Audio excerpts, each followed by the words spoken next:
course, a cow could live up to 20, 25 years. I was just up at Farm Sanctuary, and one of the cows I've known for 14 years, her name is Dawn, if anyone's met Dawn up at Farm Sanctuary in Orland.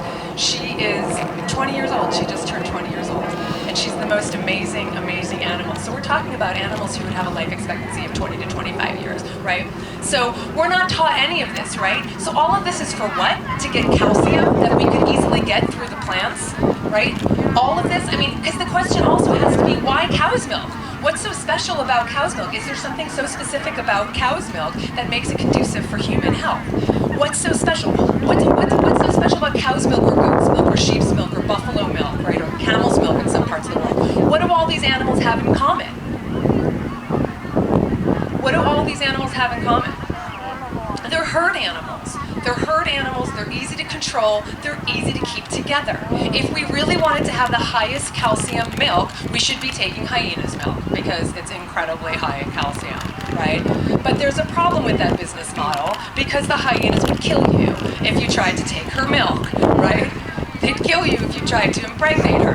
So the point is that it has nothing to do with the nature of the milk and everything to do with the nature of the animals that compels us to then, continue domesticating these animals and breeding them and killing them just to get this calcium, just to get the calcium that we could get directly from the source.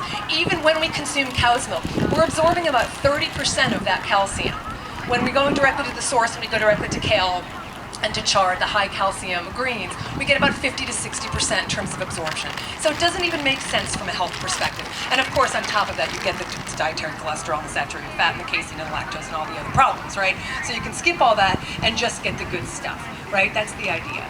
So that's what's happening here. That's what's happening here with all of these nutrients. You can do this with every nutrient. You can look at the source of every one of these nutrients. If you look at omega-3 fatty acids, where do the fish get their omega-3 fatty acids from? They're getting it from the algae called the grass of the sea. They're getting it from the plants, right? And these days, we've pretty much wiped out salmon on the West Coast, wiped it out on the East Coast, and so we're farm raising most of the salmon and the fatty fish that we're told we need to go to get our omega-3 fatty acids. Let me tell you something, they're not adding omega-3 fatty acids to the feed of these farm-raised fish. They're adding antibiotics and herbicides, and we've got some heavy metals thrown in because these are carnivorous fish, so they're taking the fish from the oceans to feed these carnivorous fish, right? Again, this cycle that doesn't make any sense.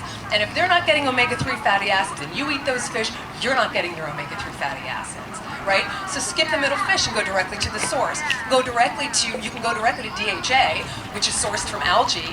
You can go directly to the walnuts, to the hemp seeds, to the chia seeds, and get your omega-3s that way. Does that make sense, right? You can do this with every nutrient. You can do it with protein, right? Protein, we're so obsessed with protein. Everyone's obsessed with protein, right? Where do you get your protein? I need my protein, I need my protein.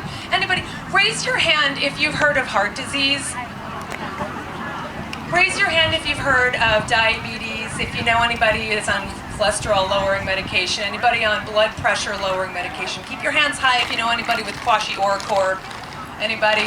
Kwashiorkor, is there a kwashiorkor specialist in the house? Is there a kwashiorkor ward in our hospital here? Kwashiorkor is the scientific term for protein deficiency. You'd think we'd know someone with kwashiorkor so obsessed with protein. You'd think we'd know someone, right? We have never met anybody with kwashiorkor. In developing nations, we don't have it. We don't have diseases of deficiency. We've seen people with kwashiorkor on television when we've seen late night appeals for hunger organizations, for children and babies who are suffering in parts of the world where they don't get any food. They have kwashiorkor. They're not getting protein because they're not getting any food. That's not our problem. Everything you're familiar with, all those conditions and diseases that we're familiar with, those are diseases of excess. We don't have diseases of deficiency. Anybody with rickets in the house? Anyone? Anyone with scurvy? Anyone? Scurvy? Nothing? No? Right? The point is that these are diseases of deficiency that we don't have. That's not what our problem is. So we need to keep things in perspective and really understand what we're talking about here. The nutrients we need are plant-based. Does that make sense? Right? Then when it comes to the food, all of the myths and all of the stories we tell ourselves about food, I mean, one of the things, my goal is to take veganism out of the box because we tend to have a notion that there's regular food over here, we call it normal food, and vegans even use this language as well. We use language of normalcy when we're talking about the non-vegan food, and then we talk about vegan food like it's its own food group, right? The vegan food, it's vegan vegan food. I want a vegan banana. Really? Because a banana is just a banana. It's vegan because it's a plant food. So we don't have to overuse the word vegan. Apple, because it's just an apple. And when we do that, we make it seem like there's something so different from this normal plant food, from just plant foods, right? We're talking about fruits and vegetables and nuts and seeds and beans and mushrooms and grains and herbs and spices. Are all of those things familiar to you? Right? Those are all foods that we all eat already. We just don't call them vegan. I challenge you to walk around talking about vegan apples and see how similar it is. Go to the grocery store. Can I have a vegan orange? Look, a vegan orange. And they'll be like, what's the difference between a vegan orange and a non-vegan orange? There's not. It's just the same thing, okay? So we need to normalize our use of language when we're talking about this food. One of the other things that happens that people tell themselves is, I've never met anyone who, when I tell them I'm vegan, doesn't say, yeah, well, I don't eat a lot of meat. I don't eat a lot of dairy. I don't eat a lot, right? I've never met one person who doesn't say this, because we have this perception of ourselves that doesn't necessarily match reality, but this is the perception we have of ourselves. And the truth is, you don't know how much you eat until you stop, until you do anything. If you decide you want to stop watching television, you don't think you watch it all, so just try stopping watching television and you'll see how much you watch it, right? Or eating sugar or meat or dairy or eggs or whatever it is. You don't know how much you eat until you stop. That's the whole point behind my 30-day vegan challenge, is that it gives you the time to stop long enough to recognize your habits, because that's all any of this is. They're all habits. They're familial, they're individual habits, they're cultural habits, but they're habits. And habits are meant to be broken, right? But it takes some time to change habits. One of the things I talk about a lot, I really don't agree with people who say, what's the problem? Why can't people go vegan? It's so easy. I went vegan overnight. It was so easy for me. I'm glad it was easy for you, but that doesn't mean it's easy for everybody. And I think people really struggle with just the change, just doing something different than we're used to doing, because we're such creatures of habit. But I can tell you that once you lay a foundation for yourself and you get to the end of a period like 30 days to form those new habits, the rest is effortless. Because the idea is you're looking in one direction your whole life, right? You're choosing the same foods, you're going to the same restaurants, you're getting the same items off of that menu, right? And that's what's so funny when non-vegans say, oh, but I heard veganism, there's just not a lot of variety. And I'm thinking, I know you're not eating a lot of variety. I know how much you're eating, and I know that you're not eating a huge variety. And yet when you become vegan, you really do open up in terms of how much more you see is available to you, right? Because what's happening is you're looking in this direction your whole life, and then you do something like the 30-day vegan challenge and say, well, it's lunchtime, I'm gonna have a burger. Well, wait a second, I'm not having burgers right now, so what's over here? I've never looked over here. There's new foods, there's new cuisines, there's new flavors, there's new textures, there's new ingredients that I never even noticed before. It's not that this wasn't over here before, it's just you weren't looking in that direction. And everything changes when you change the lens through which you look at the world. And that's what happens. And then this becomes second nature. This becomes the new habit. But it's a matter of giving yourself the time to form those new habits. Does that make sense, right? When I see people who tried but failed, it's because they didn't replace what was familiar to them with things that are new. You have to replace things that are familiar with things that are new. So ultimately, that's what happens when you form these new habits.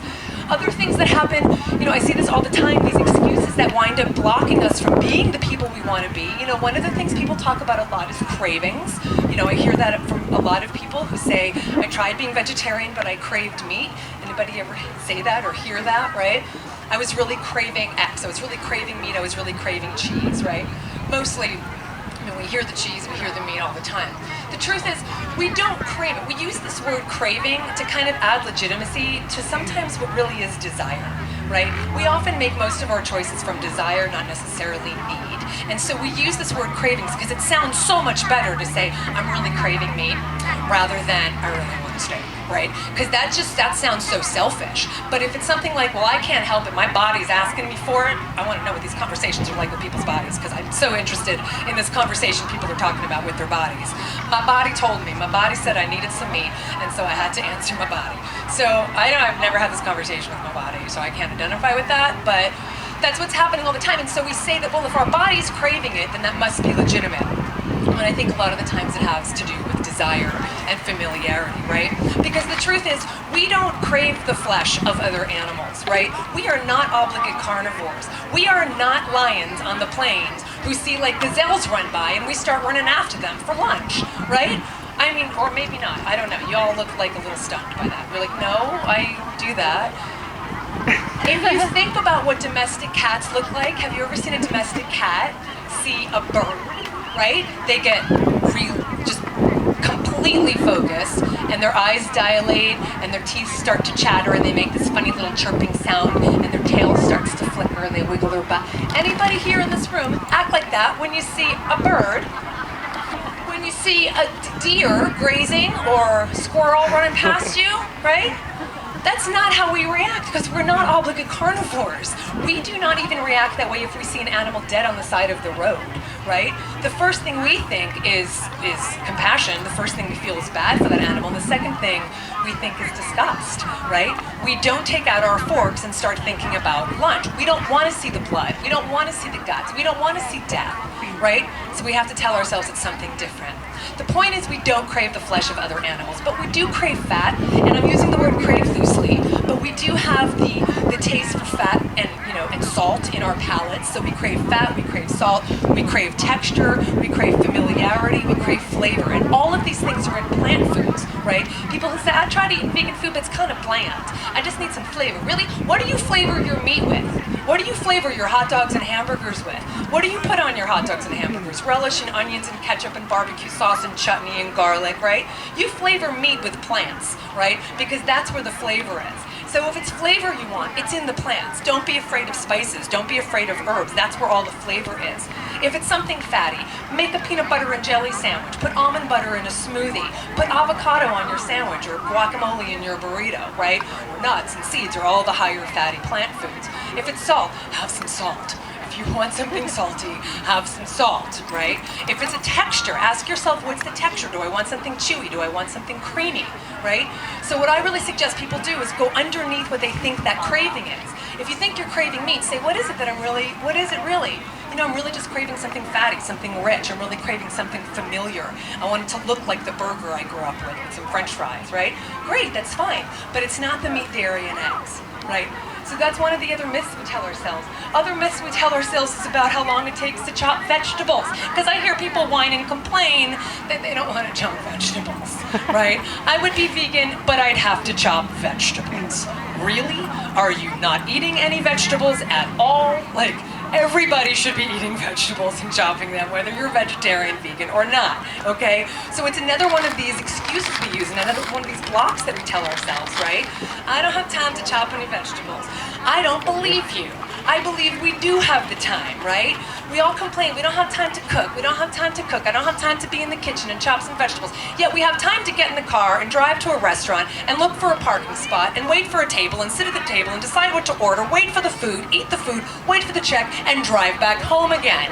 If we have time to do that, we probably have time to chop some vegetables, right? Okay, so we need to be honest with ourselves about what we're really saying, because we do have the time. We're just not using the time we have to chop some vegetables. So I'm suggesting, I'm suggesting that we raise the bar, because some people think that if you're spending any time in the kitchen at all, it's too much time, because right now they're spending about 0.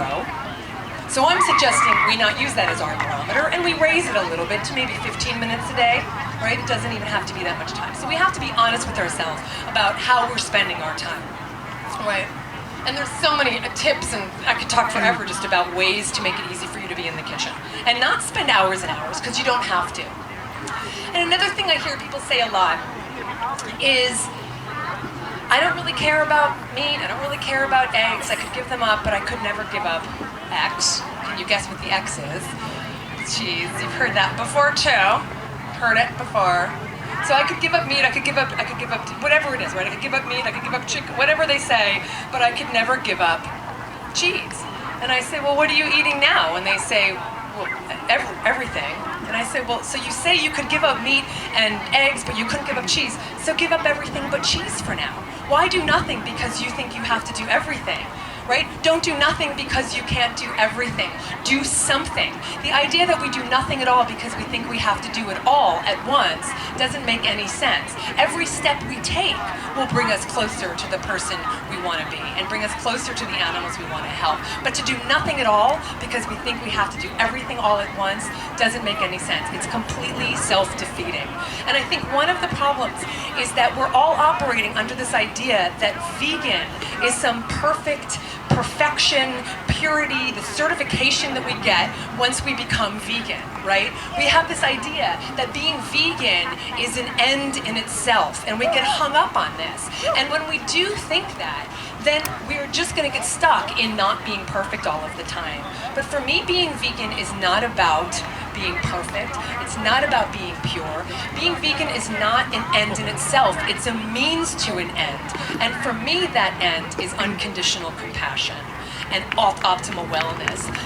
It's true, and I think what happens is that people get so stuck on, but if I do this, I have to do it perfectly, and they wind up not doing it at all. But if we change the definition and perception of what it means to be vegan, then we have an entirely different experience. So for me, being vegan is just a succinct way of saying I removed the blocks to the compassion that had always been inside of me. Right? Because being vegan for me is just a manifestation of the values I hold. It's an opportunity to actually live the values that I care about, right? I mean, most of us would agree that it's not okay to hurt anybody. Most of us are against violence. Most of us are against animal cruelty. But how many of us actually manifest those values in our behavior? Imagine what this world would be like if we did that. Because one thing I know for sure is the problems we have in this city and in this world are not because we have so much compassion we don't know what to do with it. The problems we have in this world are because we're not living according to our own values of compassion and kindness. And that's what veganism does for me. And so that's all I ask of anybody else, is to never say never, be open to learning new things and trying new things and being the people that we want to be. That's ultimately what I ask people, so that we can, each of us, in our daily choices, reflect our own deepest values. Thank you very much, everybody. Thank you so much.